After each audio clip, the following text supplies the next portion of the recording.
And I hope you all are fit and fine. So जैसे मैंने आपको पहले बताया था कि INS तमन्ना इंडियन नेवी में कमीशन होगा 1 जुलाई को। वो कमीशन हो चुका है और साथ ही साथ उस दिन एक और शिप ने भी इंडियन नेवी को ज्वाइन किया है जो इंडिया का 2nd स्टील फ्रिगेट शिप है।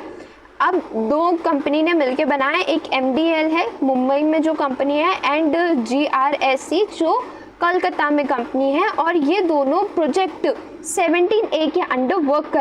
एम क्या है इस प्रोजेक्ट का? ये एम है कि ये जो दोनों कंपनीज होंगी ये क्या करेंगी, इंडिया के लिए टोटल 7 स्टील फ्रिगेट शिप्स बनाएंगी।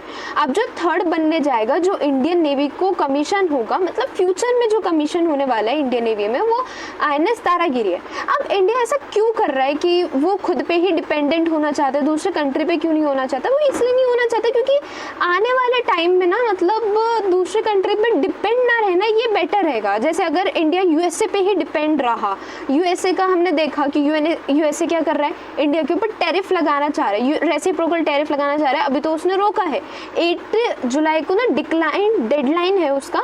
सो उसके बाद अगर इंडिया से अच्छी डील हो गई तो USA उस टैरिफ को ख़त्म कर देगा, नहीं हुई तो वो टैरिफ इंडिया के ऊपर लग जाएगा।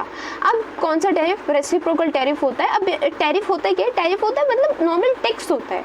अब रेसिप्रोकल टैक्स क्या होता है, मतलब टैरिफ क्या होता है कि ये होता है कि जितना टैक्स इंडिया USA के चीज़ों पे लगा रहा है, जैसे USA की भी चीज़ें तो इंडिया में बिकती है ना, तो जितना वो USA की चीज़ों पे लगा रहा है ना टैक्स, उतना USA इंडिया की चीज़ों पे भी वहाँ पे लगाएगा।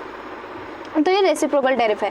तो इंडिया ना मतलब किसी भी कंट्री पे डिपेंडेंट नहीं रहना चाहता, वो अपने खुद के इक्विपमेंट्स बनाना चाहता है। सो दैट्स वाई इंडिया ज़्यादा से ज़्यादा इंडिजीनियस प्रोडक्ट बनाने की कोशिश कर रही है, मिलिट्री का सामान बना रही है, और वो सामान दूसरे कंट्री को भी जाए, दूसरे कंट्री भी उसको ले। So India is working hard work on this. So until the next time, see you soon and keep learning with the Spectral Sutra. Jai Hind and thank you so much.